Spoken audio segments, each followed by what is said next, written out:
जय हिंद प्यारे बच्चों। आज हम इस वीडियो में कक्षा 6 की हिंदी की पाठ्य पुस्तक मल्हार के पाठ नंबर 13 जिसका नाम है पेड़ की बात के बारे में पढ़ेंगे। उसकी संक्षिप्त रूप से व्याख्या जानेंगे कि इस पाठ में है क्या। ठीक है, आप हमारे साथ जुड़े रहिए। अगर वीडियो पसंद आता है तो लाइक सब्सक्राइब और शेयर ज़रूर करें। ठीक है बच्चों, आज हम प्रकृति के एक ऐसे रहस्य के बारे में बात करेंगे जिसे हम रोज़ देखते हैं लेकिन कभी गहराई से महसूस नहीं करते। प्रसिद्ध भारतीय वैज्ञानिक जगदीश चंद्र बसु जी ने इस पाठ के जरिए हम यह जानने की कोशिश करेंगे कि क्या सच में पेड़ भी सांस लेते हैं या उनके अंदर हमारी तरह जान होती है। तो इस पाठ में जगदीश चंद्र बसु जी ने बड़े मार्मिक तरीके से बड़े अच्छी जानकारी दी है कि पेड़ की जीवन यात्रा किस तरह की होती है।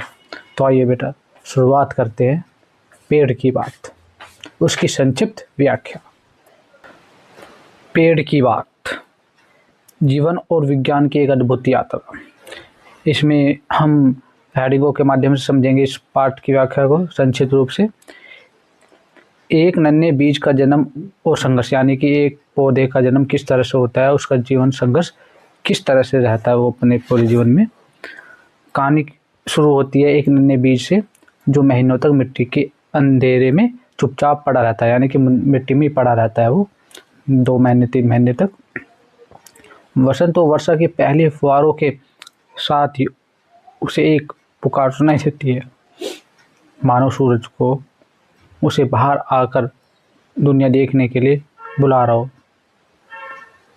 धीरे धीरे बीज का खोल दरकता है, यानी कि नीचे से उसका अंकुरण होता है और उसमें से एक नन्हा अंकुर फूटता है, यानी कि एक पौधे का जन्म होता है। अधिकतर ये किस समय में होता है बेटा? वसंत और वर्षा के समय में। ठीक है, पेड़ की बनावट, जड़ और तना कि पेड़ की बनावट कैसे होता है, उसका शरीर का निर्माण कैसे होता है, इसमें यहाँ पर बताया गया है कि अंकुरण निकलते हैं, उसके 2 हिस्से हो जाते हैं। एक हिस्सा तने के रूप में ऊपर की तरफ बढ़ता है और एक हिस्सा मिट्टी में जड़ की तरफ जो जड़ होती है वो मिट्टी में जाती है। एक हिस्सा मजबूती से मिट्टी के भीतर समा जाता है जिसे हम जड़ कहते हैं। दूसरा हिस्सा सूरज की ओर ऊपर की तरफ बढ़ता है जिसे हम तना कहते हैं। ठीक है, जैसे बेटा ये पौधा है इस तरह से। ठीक है, तो इसकी जड़ें हैं, ये तो मिट्टी के अंदर रहेंगी और ये जो हिस्सा है ये तना है। ठीक है, ये हिस्सा तना है और ये हिस्सा जड़ है। लेखक ने यहाँ एक बहुत ही रोचक प्रयोग साझा किया है। लेखक ने एक एक्सपेरिमेंट किया कि पौधों पर एक्सपेरिमेंट किया। अगर आप एक गमले को उल्टा लटका दे तो अभी कुछ दिनों के बाद पौधे का तना मुड़कर ऊपर की ओर और जड़ें नीचे की ओर हो जाती है। यानी कि एक गमले को अगर हम इस तरह से रख भी दें, ठीक है ना, तो अगर ये जो पेड़ पौधा है और जड़ें तो ऐसे रहेंगी, तो ये जड़ें इस तरफ ऊपर की तरफ आ जाएंगी और ये जो ये पेड़ पौधे पत्तियाँ हैं ये ऊपर की तरफ इस तरफ को आ जाएंगे। तो ये बताने की कोशिश की, क्योंकि इससे पता चलता है कि पेड़ों को अपनी दिशा का ज्ञान जन्म से ही होता है। ठीक है बेटा, पेड़ों का खान पान या बिना दांत का भोजन, कि पेड़ों कहाँ से अपना भोजन ग्रहण करते हैं। उनके तो दांत तो होते नहीं, फिर वो अपना भोजन कैसे बनाते हैं और किस तरह से वो खाते हैं या किस तरह से वो ग्रहण करते हैं, यहाँ पर इस पैराग्राफ में बताया गया है। कि आपने कभी सोचा है कि पेड़ कैसे खाते हैं? हमारी तरह उनके पास दांत नहीं होते कि वे कुछ चबा सके। जैसे मनुष्य के दांत होते हैं, हमारे दांत होते हैं, हम खा गए, या जानवरों के दांत होते हैं, हम खाते हैं चबाकर, तो लेकिन उनके दांत नहीं होते पेड़ पौधों के। वे केवल तरल द्रव्य यानी कि लिक्विड और वायु यानी कि गैस के रूप में भोजन को लेते हैं, यानी भोजन ग्रहण करते हैं। जड़ों का काम क्या होता है? जड़ें मिट्टी से पानी और उसमें घुले खनिज पदार्थों को सोखती है। जो मिट्टी के अंदर जड़ें रहती है पौधे की, वो पानी को सोखती हैं और घुलनशील जो पदार्थ होते हैं, खनिज पदार्थ, उनको ग्रहण करती है, जिससे वो पौधे के अंदर जाते हैं। पत्तियों का काम होता है सूक्ष्मदर्शी, जो यानी कि माइक्रोस्कोप से देखने पर, सूक्ष्मदर्शी से देखने पर, जिसे हम माइक्रोस्कोप कहते हैं, पता चलता है कि पत्तियों में हजारों छोटे छोटे छिद्र यानी छेद होते हैं, जो उनके मुंह की तरह काम करते हैं उनसे, यानी कि वो वायु को सोखते हैं, ग्रहण करते हैं। ठीक है बेटे, कौन? पौधे के पत्ते, जिनमें छोटे छोटे हजारों छिद्र होते हैं, छेद होते हैं। आगे देखो, विधाता का चमत्कार, जहर से अमृत बनाना, यानी कि जो हम वायु ग्रहण करते हैं, ऑक्सीजन, वो हमें पौधे से मिलती है, और जो हम छोड़ते हैं ऑक्सीजन को ग्रहण करने के बाद जो ऑक्सीजन निकालते हैं सांस के रूप में, वो कार्बन डाइऑक्साइड होती है। तो कार्बन डाइऑक्साइड को पौधे ग्रहण करते हैं। ठीक है, पेड़ों की सबसे बड़ी खूबी यह है कि वे हवा ग्रहण करते हैं, कौन सी? जो हमारे लिए जहरीली होती है, यानी कि कार्बन डाइऑक्साइड, जिसे हम निकालते हैं। ठीक है, जब हम सांस छोड़ते हैं तो अंगारक, यानी कि अंगारक को गैस के रूप में बताया लेखन, जिसे कार्बन डाइऑक्साइड कहते हैं, वो क्या करते हैं पौधे? उसे बाहर निकालते हैं। अगर यह हवा धरती पर जमा हो जाए तो जीवन नष्ट हो सकता है। अगर ऑक्सीजन ना बचे और कार्बन डाइऑक्साइड ही रहे तो इस पृथ्वी पर जीवन समाप्त हो जाएगा। लेकिन पेड़ इसी जहरीली हवा का सेवन करके हमें शुद्ध ऑक्सीजन देते हैं। और क्या करते हैं पौधे? कितना अच्छा काम करते हैं कि इस जहरीली हवा, कौन सी जहरीली हवा? कार्बन डाइऑक्साइड गैस को ग्रहण करते हैं और फिर उसके बदले में हमें शुद्ध ऑक्सीजन हवा देते हैं, जो हम सांस के रूप में लेते हैं, जिससे हम जिंदा रहते हैं। ठीक है, इसलिए बेटे पौधे हमारे लिए बहुत महत्वपूर्ण है, हमें पौधों की रक्षा करनी चाहिए, पौधे लगाने चाहिए। पत्ते सूरज की रोशनी यानी सोलर एनर्जी का उपयोग करके इससे अंगारक वायु से, अंगारक यानी कि कार्बन डाइऑक्साइड से अपना भोजन तैयार करते हैं, और फिर वो बढ़ते चले जाते हैं, बड़े होते चले जाते हैं। इसलिए कहा जाता है कि प्रकाश ही जीवन का मूल मंत्र है। ठीक है बेटे, समझ में आ रहा है ना आपको?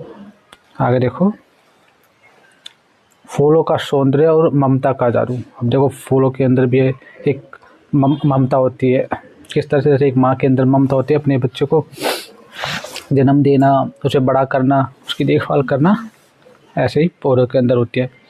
जगदीश चंद्र बासु जी कहते हैं कि फूल खिलना केवल एक प्राकृतिक प्रक्रिया नहीं है, यानी कि फूल खिलते हैं ये एक प्राकृतिक प्रक्रिया नहीं है, एक प्रजनन है। किसका? एक बीज का, बल्कि यह पेड़ की अपनी संतान यानी बीज के प्रति प्रेम का प्रतीक है, जिससे एक बीज का निर्माण होता है। पेड़ मटमैली मिट्टी और जहरीली हवा लेकर इतने सुंदर और खुशबूदार फूल कैसे बना लेते हैं? ठीक है, यहाँ बताया है कि जहरीली हवा ग्रहण करके, यानी कार्बन डाइऑक्साइड को ग्रहण करके, वो एक हमें अच्छा सा फूल के रूप में बीज देते हैं, यानी फूल खिलाते हैं, हमारी ज़िंदगी में रोशनी भरते हैं। लेखक के अनुसार यह माँ की ममता जैसा जादू है, जो साधारण चीज़ों को भी अनमोल बना देता है। बेटा, जैसे मनुष्य का सामाजिक जीवन होता है, वैसे ही पेड़ पौधों का भी अपना सामाजिक जीवन होता है। वो किस तरह से होता है? देखो, पेड़ भी हमारी तरह सामाजिक होते हैं। जब फूलों की बहार आती है तो वे अपने बंधु बांधवों यानी कि मधुमक्खियों और तितलियों को आमंत्रित करते हैं, बुलाते हैं। यानी कि जब फूल खिलते हैं तो फूल अपने बंधु बांधवों को, आसपास जो भी वो मधुमक्खियाँ होती है, तितलियाँ होती है, उन्हें अपनी तरफ आकर्षित करते हैं, उनको बुलाते हैं। रंग और सुगंध, चमकीले रंग और मीठी खुशबू दरअसल मेहमानों के लिए, जो चमकीले जो रंग होते हैं फूलों के, वो अपनी तरफ आकर्षित करते हैं मधुमक्खियों तितलियों को, और मीठी खुशबू जिसे मधुमक्खियाँ जो ग्रहण करती है शहद के रूप में। ठीक है ना, और उन्हें बुलाते हैं, और निशान और बुलावा उनके लिए एक निशान है। किनके लिए? मधुमक्खियों और तितलियों के लिए, कि आप आइए, हम, ठीक है, जैसे हम मेहमानों को बुलाते हैं अपने घर, उसी तरह से। ठीक है बेटे, समझ में आ रहा है ना? परस्पर सहयोग, देखो मधुमक्खियाँ शहद लेती है किससे? पौधों के फूलों से, और बदले में एक फूल के परागकण दूसरे फूल तक पहुंचाती है। जो भी एक फूल से बैठती है फिर दूसरे फूल पर जाती है, उसके मतलब एक परागकण दूसरे फूल तक पहुंचाने का काम करते हैं, जिससे बीज पकते हैं। ठीक है, ये त्याग की प्रतिमूर्ति पेड़ कांत किस तरह से होती है? पौधे हमारे लिए कितना त्याग करते हैं और इस जीवन यात्रा का यानी कि पेड़ पौधे की इस जीवन यात्रा का अंत कैसे होता है, यहाँ पर बताया है इस पैराग्राफ में। समझते हैं। एक पेड़ का पूरा जीवन अपनी संतान यानी बीज को पालने में बीत जाता है। जब बीज पक जाते हैं तो पेड़ अपना सारा रस उन्हें दे देते हैं। ठीक है, किनको? बीजों को, जो खुद धीरे धीरे सूखने लगते हैं। फिर क्या होता है, वो धीरे धीरे सूखने लगते हैं। जब उनके जीवन सब पूर्ण हो जाता है तो वो सूखने लगते हैं और सारे जो संतान के रूप में वो बीज छोड़ जाते हैं। जो पेड़ कभी हवा में झूमता था, अंत में वही पेड़ एक दिन भूमि पर गिरकर अपना जीवन समाप्त कर जाता है। जब पेड़ सूख जाता है तो हवा चलती है तेज तो वो गिर जाता है, लेकिन पीछे नई जीवन बीज की नींव छोड़ जाता है। जब वो चला जाता है, मतलब गिर जाता है, समाप्त हो जाता है पेड़, तो उसके जो बीज होते हैं, ठीक है, वो छोड़ के चला जाता है। फिर वो नए पौधे का निर्माण करते हैं, इससे फिर नए पौधे का निर्माण होता है। ठीक है ना। तो अब यहाँ बताइए कि लेखक ने इसमें क्या बताने की कोशिश की है। लेखक के बारे में पढ़ते हैं। लेखक कौन है? जगदीश चंद्र बसु। इस पाठ के लेखक महान भारतीय वैज्ञानिक, ये बहुत ही बड़े वैज्ञानिक हैं, जगदीश चंद्र बसु, जो 1858 से 1937 तक उनकी जीवन यात्रा रही। वे दुनिया के एक ऐसे पहले व्यक्ति थे जिन्होंने वैज्ञानिक रूप से सिद्ध किया कि पौधे भी, जो पौधे हैं उनके अंदर भी जीवन होता है। उनकी अपनी प्रजनन प्रणाली होती है, जैसे मनुष्य के अंदर या जो बाकी जीव जंतुओं के अंदर होती है, वैसे ही पौधों के अंदर भी एक प्रजनन प्रणाली होती है और वे अपने परिवेश के प्रति संवेदनशील होते हैं। प्यारे बच्चों, इस पाठ से हमें ये सीखने को मिलता है कि पेड़ पौधे हमारे बेजुबान दोस्त होते हैं, हमारी मदद करते हैं जीवन भर, हमें फल देते हैं। ठीक है, सूख जाते हैं तो हमें उनकी तना, उनकी जड़ें, मतलब उनके काम, जो उसके तने होते हैं तो हमारे काम आते हैं। ठीक है, हमारी सबसे बड़ी बात कि वो हमें ऑक्सीजन देते हैं। वे हमारी दी हुई जहरीली हवा को साफ़ करते हैं, जो हम कार्बन डाइऑक्साइड छोड़ते हैं उसको साफ़ करते हैं और जीवन में हमें बदले में हमें वो ऑक्सीजन देते हैं, जिससे हम जी पाते हैं। तो अगली बार जब आप किसी पेड़ को देखो तो याद रखें कि उनके भीतर भी एक जान होती है, उनका दिल भी धड़कता है।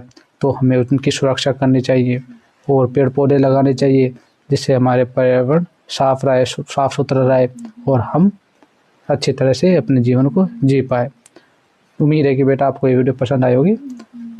अगले वीडियो में हम इस पाठ के प्रश्न उत्तर करेंगे। तो जल्दी मिलते हैं, तब तक के लिए जय हिंद।